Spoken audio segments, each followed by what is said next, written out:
Hi viewers, இன்னைக்கான வீடியோவில் என்ன நடக்குதுன்னு பார்க்குறதுக்கு முன்னாடி என்னோட சேனலை ஃபஸ்ட் டைம் பார்க்குறீங்கன்னா லைக் அண்ட் ஷேர் பண்ணுங்கள், மறக்காமல் கொஞ்சம் சப்போர்ட் பண்ணுங்கள். வாங்க வீடியோக்குள்ளே போகலாம். வீடியோ பார்த்தீங்கன்னா ரொம்பவே விறுவிறுப்பாக போயிட்டுருக்குன்னே சொல்லலாம். நம்ம கார்த்தியும் நம்ம மயிலும் சேர்ந்து ரொம்பவே அழகாக சூப்பராக வந்து மாஸ்டர் பிளான் போட்டு நம்ம முத்துவேல் கிட்ட இருந்து அந்த நகையை வந்து மீட்டிட்டாங்க. ஆனால் வந்து அந்த நகையை எப்படி வந்து அந்த கோயில் எடுத்துகிட்டு போய் வைக்கிறதுன்னு தெரியாமல் நம்ம கார்த்தி ரொம்ப நேரம் யோசிச்சுட்டே இருக்காங்க. அப்போ மயில் கேட்குறாங்க, என்னப்பா யோசிக்கிற, அதுதான் நகை கிடச்சிருச்சுல, நம்ம இப்போ எப்படியாவது அந்த கோயிலில் அந்த நகையை வந்து போலி நகையை மாற்றி நம்ம எப்படியாவது அந்த நகையை வந்து இது பண்ணணும் அப்படின்னு சொல்லிட்டு ஃபோனில் சொல்லிகிட்டே இருக்காங்க. நீங்கள் எதுக்கும் கவலைப்படாதீங்க, நான் கண்டிப்பாக அந்த டூப்ளிகேட் நகையோடு வரேன் அப்படின்னு சொல்லிட்டு கார்த்தி வந்து நம்ம மயில்கிட்ட சொல்லிடுறாங்க. சீக்கிரமாக வாப்பா, என்னால் வந்து இங்கே இருக்கவே முடியல அப்படின்னு சொல்லிட்டு நம்ம மயிலும் வந்து சொல்கிறாங்க. சரி, நீங்கள் அதுக்கெல்லாம் கவலைப்படாதீங்க, நான் கண்டிப்பாக சீக்கிரமாக வந்துடுறேன், நீங்கள் அதுக்குள்ளே வந்து ஏதாவது வந்து யோசிச்சு வைங்க, அந்த நகையை வெளியில் கொண்டு வர மாதிரி அப்படின்னு சொல்லிட்டு சொல்கிறாங்க. சரிப்பா, நான் பார்த்துக்கிறேன் அப்படின்னு சொல்லிட்டு மயிலும் சொல்கிறாங்க. இந்த பக்கம் நம்ம பூசாரி கிட்ட வந்து நம்ம கார்த்தி வந்து கேட்குறாங்க, இந்த மாதிரி எனக்கு ஒரு ஹெல்ப் பண்ண முடியுமா அப்படின்னு கேட்குறாங்க. என்னப்பா ஹெல்ப் அப்படின்னு கேட்குறாங்க. இந்த மாதிரி வந்து இந்த கோயில் நகைலாம் வந்து இங்கே தான் இருக்குது அப்படின்னு சொல்லிட்டு நான் ஒரு வீடியோ ஆதாரத்தை காட்டுறேன், அதனால நீங்கள் எனக்கு ஹெல்ப் பண்ணணும் அப்படின்னு சொல்கிறாங்க. உடனே வந்து மயில் வந்து நம்ம கார்த்திக்கு வந்து நம்ம முத்துவேல் வீட்டில் இருக்கிற நகையை பற்றி வீடியோ ஆதாரத்தை வந்து அனுப்பி வைப்பாங்க நம்ம கார்த்திக்கு. அதை வந்து நம்ம பூசாரி கிட்ட வந்து நம்ம கார்த்தி வந்து காட்டினோன்னே, என்னப்பா இவங்க இப்படிலாம் பண்ணிகிட்ருக்காங்க, இந்த மாதிரி அநியாயம்லாம் பண்ணிகிட்ருக்காங்க, கடைசியில் வந்து அங்கே தொட்டு இங்கே தொட்டு கோயில் நகையிலே கையை வச்சிட்டாங்களா, இவங்களெல்லாம் சும்மாவே விடக்கூடாதுப்பா அப்படின்னு சொல்லிட்டு நம்ம பூசாரி ரொம்பவே ஆவேசப்பட்டு பேசிகிட்டு இருக்காங்க. ஐயா, அதுக்கெல்லாம் நேரம் கிடையாது, இப்போ வந்து அந்த ஒரிஜினல் நகையை எடுத்துகிட்டு வரணும், அதுக்கு நீங்கள் வந்து அந்த டூப்ளிகேட் நகையை கொடுத்தா மட்டும்தான் எடுத்துகிட்டு வர முடியும், அதுவும் இல்லாமல் எங்கள் அத்தையை காப்பாற்றணும் அப்படின்னு சொல்லும் போது, கண்டிப்பாப்பா சாமுண்டீஸ்வரி அம்மா என் குடும்பத்துக்கு எவ்வளோ செஞ்சுருக்காங்க, அதெல்லாம் நான் மனசில் வச்சுட்டு நான் இதெல்லாம் பண்ணாமல் இருந்தேன்னா நான் தான்ப்பா பாவி, நான் கண்டிப்பாக அவங்களுக்காக அந்த ஹெல்ப்பை நான் பண்ணுறேன், யார்கிட்டையும் நான் சொல்ல மாட்டேன், நீ வந்து அந்த நகையை எடுத்துகிட்டு வந்து வச்சிரு அப்படின்றாங்க. அதுவும் இல்லாமல் கார்த்தி சொல்கிறாங்க, அந்த நகையை நான் எடுத்துகிட்டு வந்து வச்சுட்டு நான் மட்டும் ஊருக்காரங்க நம்பிட மாட்டாங்க ஐயா, ஆனால் நீங்கள் எனக்காக ஒரு விஷயத்த பண்ணணும் அப்படின்னு சொல்லும் போது, சொல்லுப்பா நான் அவங்களுக்காக என்ன வேணால் பண்ணுவேன், ஏன்னா இந்த ஊர் மக்களுக்கு எவ்வளோ நல்லது செஞ்சுருக்காங்க, அந்த மாதிரி பண்ணியிருக்க மாட்டாங்க, நான் எவ்வளோ சொன்னேன்ப்பா, ஆனால் அந்த ஊர் மக்கள்லாம் கேட்கவே இல்லைப்பா, அதனால தான் இந்த மாதிரி ஒரு காரியத்தை நானுமே வந்து இருந்து பண்ணுறதாயிடுச்சு அப்படின்னு சொல்லிட்டு நம்ம பூசாரி வந்து கார்த்திகிட்ட சொல்லிட்டு இருக்காங்க. கார்த்தியும் சரி அதுங்களாம் விடுங்க ஐயா, நான் அந்த நகையை எடுத்துகிட்டு வந்து வச்சதுக்கப்புறம் நீங்கள் வந்து சாமியாடி குறி சொல்கிற மாதிரி வந்து நீங்கள் கொஞ்சம் நடிக்கணும் எனக்காக, அந்த நகையெல்லாம் திருப்பி வந்து செக் பண்ண சொல்லி ஆச்சாரியை வர சொல்லணும் நீங்கள், அப்போ அது ஒரிஜினல் நகை தெரிஞ்சால் கண்டிப்பாக ஊர் மக்கள் வந்து ஏற்றுப்பாங்க, அதுவும் இல்லாமல்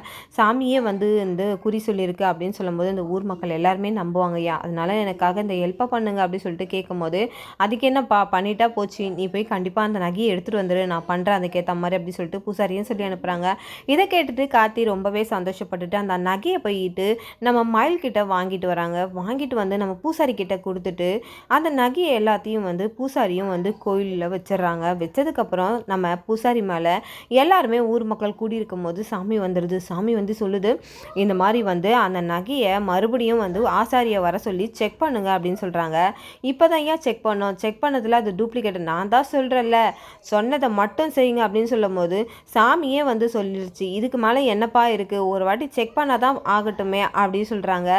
அப்போ நம்ம காளியம்மா சொல்கிறாங்க, ஆல்ரெடி அது போலி நகை, இப்போ எப்படி அது வந்து நீங்கள் ஒரிஜினலாக ஆகும், நீங்கள் என்ன சொல்கிறீங்க அப்படின்னு சொல்லும்போது சாமி வந்து சொல்லும் போது எதுவுமே மறுக்க முடியாதுமா, நீங்கள் கொஞ்சம் அமைதியாக இருங்க, பிரச்சனை ஏதாவது பண்ணி வச்சிட போகிறீங்க, சாமிக்கு தெய்வ குத்தமாகிட போகுது அப்படின்னு சொல்லிட்டு ஊர் மக்கள்லாம் சொல்கிறாங்க. இதை கேட்டுட்டு நம்ம காளியம்மாவும் அமைதியாகிடுறாங்க. இந்த பக்கம் பார்த்தீங்கன்னா சாமி வந்து நம்ம ஆச்சாரியை கூட்டிகிட்டு சொன்ன மாதிரி ஆச்சாரியை கூட்டிகிட்டு வராங்க. கூட்டிகிட்டு வந்து ஆச்சாரி செக் பண்ணும்போது ஆச்சாரிக்கே ஒரு அதிர்ச்சி காத்திருக்குன்னே சொல்லலாம். ஆச்சாரி அதை செக் பண்ணிவிட்டு என்ன சொல்கிறதுன்னு தெரியல அப்படின்னு சொல்லிட்டு ஊர் மக்கள் முன்னாடி சொல்கிறாங்க. ஊர் மக்கள் எல்லாரும் சொல்கிறாங்க, எதுவாக இருந்தாலும் சொல்லுங்கப்பா அப்படின்னு சொல்லிட்டு சொல்லும் போது, இந்த மாதிரி இது ஒரிஜினல் நகை தான், நான் தான் ஏதோ தப்பு பண்ணிட்டேனான்னு எனக்கு தோணுது, சரியாக செக் பண்ணி பார்க்காம இருந்துட்டனோ அப்படின்ட்டு எனக்கு இப்போ உள்ளுக்குள்ளே உறுத்துது அப்படின்னு சொல்லும் போது ஊர் மக்கள் இது எல்லாரையும் கேட்டுட்டு ரொம்பவே அதிர்ச்சி ஆகுறாங்க. என்னப்பா சொல்கிற, அநியாயமாக ஒரு அப்பாவியை நம்ம ஜெயிலில் கூட்டு போய் வச்சுருக்கோமே, இதெல்லாம் வந்து தெய்வ குத்தமாயிடும் போல அப்படி சொல்லிட்டு ஊர் மக்கள் எல்லாருமே பயந்து நடுங்குறாங்க. இந்த பக்கம் என் பக்தியை வந்து இந்த மாதிரி நிலைமைக்கு ஆளாக்கிட்டீங்களே அப்படின்னு சொல்லிட்டு அந்த சாமியாடி மேலே வந்து சாமியை வந்து சொல்லும் போது எல்லாருமே நாங்கள் மன்னிப்பு கேட்டு அவங்கள வெளியில் கொண்டு வரோம் அப்படின்னு சொல்லிட்டு சாமி கிட்ட வாக்கு கொடுத்துட்டு போகிறாங்க எல்லாருமே. இந்த பக்கம் ஊர் மக்கள் எல்லாருமே நம்ம சாமுண்டீஸ்வரி அம்மாவை காப்பாற்றுறதுக்காக போகிறாங்க. அப்போ அங்கே போய் சொல்கிறாங்க, இந்த மாதிரிலாம் நடந்துச்சுமா, எங்கள் மேலே தான் தவறு இருக்குது, அதனால் எங்களை எல்லாரையும் மன்னிச்சிருங்க அப்படின்னு சொல்கிற போது சாமுண்டீஸ்வரி சொல்கிறாங்க, நான் தான் எந்த தப்புமே பண்ணலைன்னு சொன்னேனே, அன்றைக்கி யாருமே நம்பலையே என்ன. இந்த ஊருக்காக நான் எவ்வளோ செஞ்சுருப்பேன், ஆனால் யாருமே என்னை நம்பவே இல்லை.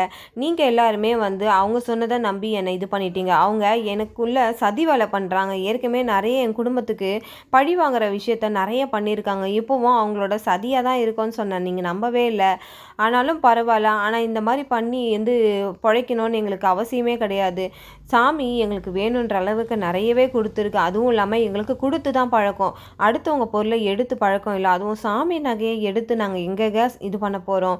இதெல்லாம் வந்து அநியாயமாக ஆயிடுச்சு. சரி, ஓகே, நடந்ததெல்லாம் நடந்துருச்சு. இப்போ நம்ம நல்லபடியாக நம்ம கோயில் திருவிழாவை நம்ம முடிக்கணும் அப்படின்னு சொல்லிட்டு சாமுண்டீஸ்வரி அம்மாவும் அந்த இடத்துல வந்து எல்லார் முன்னாடியும் வந்து இது பண்ணிக்கிறாங்க. வாக்கு கொடுத்துட்டு எல்லாரையும் கூட்டிகிட்டு வராங்க. எல்லாருமே கோயிலுக்கு வந்தது மீதி இருக்கிறவங்களாம் பார்த்தீங்கன்னா ஊர் மக்கள் எல்லாருமே சாமுண்டீஸ்வரி அம்மா பார்த்து அனுப்பி கேட்குறாங்க.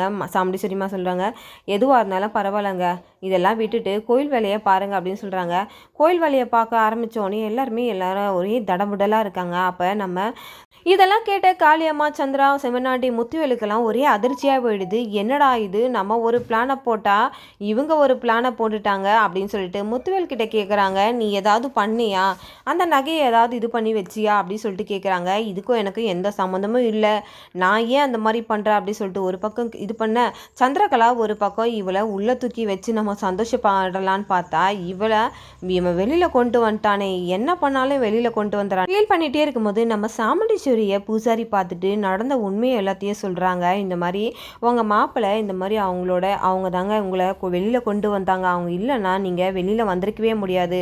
அவர் தான் அந்த உண்மையை கண்டுபிடிச்சி அந்த நகையெல்லாம் என்கிட்ட எடுத்துகிட்டு வந்து கொடுத்து இந்த மாதிரி பண்ண சொன்னாங்க. அதுக்கேற்ற மாதிரி நான் பண்ணிட்டேம்மா, எப்படியோ நீங்கள் வெளியில் வந்துட்டீங்க, எனக்கு ரொம்பவே சந்தோஷமாக இருக்குமா, இப்படி ஒரு மாப்பிள்ளை கிடைக்க நீங்கள் தான் கொடுத்து வச்சுருக்கணும்னு சொல்லிட்டு சாமுண்டீஸ்வரி கிட்ட கொடுத்த உடனே சாமுண்டீஸ்வரி ரொம்பவே சந்தோஷப்பட்டுறாங்க. என்னடா இது, அவனுக்கு நம்ம துரோகம் தான் பண்ணிட்டு இருக்கோம், அவன் நம்மளுக்கு நல்லதே நினைக்கிறானேன்னு சொல்லிட்டு ஒரு பக்கம் அவங்க சந்தோஷத்தில் இருக்கும்போது நம்ம காளியம்மா ஒரு பிளானை போடுறாங்க. ஊர் மக்கள் முன்னாடி எல்லாரும் சொல்கிறாங்க, இதெல்லாம் இருக்கட்டும், இந்த முதல் மரியாதையை வாங்குற அளவுக்கு இவளுக்கு தகுதி இருக்கா அப்படின்னு கேட்கும்போது ஊர் மக்கள் கேட்குறாங்க, என்ன தகுதியை நீங்கள் எதிர்பார்க்குறீங்க அப்படின்னு கேட்கும்போது, இந்த வீட்டில் யாராவது ஆம்பளைங்க இருந்தால் நான் ஒரு போட்டி வைக்கிறேன், அந்த போட்டியில் இவங்க ஜெயிச்சுட்டு இந்த முதல் மரியாதை இவங்க வாங்கிக்கிட்டோம், அப்படி இவங்க தோத்துட்டாங்கன்னா அந்த முதல் மரியாதை என் பையனுக்கு தான் கிடைக்கணும் அப்படின்னு சொல்லும்போது சாமுண்டீஸ்வரியும் இதுக்கு ஒத்துக்கிறாங்க. என்ன போட்டி அப்படின்னு கேட்கும்போது, இந்த மாதிரி சிலம்பம் போட்டி தான். அந்த சிலம்பம் போட்டியில் என் புள்ள வந்து கலந்துப்பான், அவன் கூட யாராவது ஒருத்தவங்க மோதணும் அப்படின்னு கேட்கும்போது சாமுண்டீஸ்வரியும் கொஞ்சம் கூட யோசிக்காமையே சொல்லிட்டாங்க, என் வீட்லேயும் ஆம்பளைங்க இருக்காங்க, இந்த போட்டிக்கு நாங்கள் தயார் அப்படின்னு சொல்லிடுறாங்க. ஆனால் சாமுண்டீஸ்வரி யாரை மனசில் வச்சுட்டு சொல்கிறாங்கன்னா நம்ம கார்த்தியை மனசில் வச்சுட்டு தான் சொல்கிறாங்க. ஏன்னா பூசாரி சொன்னதை வச்சு அவங்க கொஞ்சம் மனசு மாறிட்டாங்கன்னே சொல்லலாம். அப்போ வந்து சாமுண்டீஸ்வரியும் வந்து இதுக்கு ஓகே சொல்லிடுறாங்க. அதுக்கப்புறம் பார்த்தீங்கன்னா எல்லாருமே யோசிக்க ஆரம்பிக்கிறாங்க, என்னடா இது, நம்ம அத்தை எதையும் புரியாமல் நம்மளை சிலம்பம் போட்டியில் இது பண்ண சொல்கிறாங்க, சிலம்பம்னாலே நம்மளுக்கு என்னன்னு தெரியாது, நம்மளை போயிட்டு இதில் பண்ணுறாங்களே அப்படின்னு சொல்லிட்டு ஒரு பக்கம் மயில் யோசிக்க, இன்னொரு பக்கம் ராஜாராம் என்னம்மா பண்ணுற நீனம்னா, நீங்கள் வெயிட் பண்ணி பாருங்க அப்படின்னு சொல்கிறாங்க. அப்போ வந்து சாமுண்டீஸ்வரி ஒரு ஆளை இறக்குறாங்க, அந்த ஆளும் தோத்துறாங்க. இன்னொரு பக்கம் நம்ம கார்த்தி தாங்க இறங்குறாங்க. இதை தான் நம்ம சாமுண்டீஸ்வரி எதிர்பார்த்தாங்க. நம்ம கார்த்தி களத்தில் இறங்கிட்டு சொல்கிறாங்க, உங்கள் பிள்ளைய என்கிட்ட மோதி ஜெயிக்க சொல்லுங்க அப்படின்னு சொல்லும் போது நம்ம சாமுண்டீஸ்வரி ரொம்பவே சந்தோஷப்படுறாங்க. இந்த பக்கம் சந்திரகலா ரொம்பவே அதிர்ச்சி ஆகுறாங்க, என்னடா இது, நம்ம புருஷனுக்கு ஏதாவது ஆயிடுமோ அப்படின்ட்டு ஒரு பக்கம் அவங்க பதட்டத்தில் இருக்காங்க. கதை பார்த்தீங்கன்னா ரொம்பவே விறுவிறுப்பாக போயிட்டுருக்குன்னு சொல்லலாம். இந்த கதை உங்களுக்கு பிடிச்சிருந்தா மறக்காமல் உங்களோட கமெண்ட்களை என்னோட கமெண்ட் பாக்ஸில் தெரிவிங்க. அப்படியே வீடியோ பார்த்துட்ருக்கோங்க எல்லாருமே என்னோட சேனலுக்கு சப்போர்ட் பண்ணுங்கள். தேங்க்யூ.